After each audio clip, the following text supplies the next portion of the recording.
looks like by about 1989 that the collective consciousness, or Jung would say the collective unconscious of the human race, had decided that, well, maybe having it all end in like apocalyptic annihilation wasn't necessarily for the best.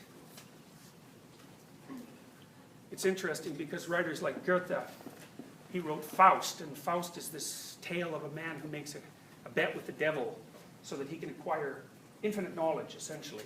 And the devil in Faust is named Mephistopheles. And Goethe was trying to explain what human evil, or evil per se, what its motive was.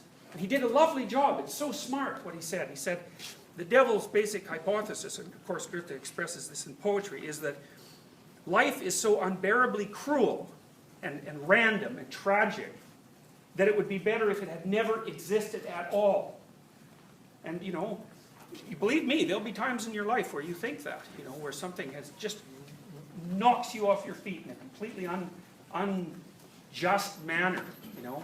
And that thought, it'll rise up, and like it's a compelling thought. And I think that's the thought that human beings were wrestling with. Well, we've been wrestling with it forever, but we didn't really vote on it till 1989.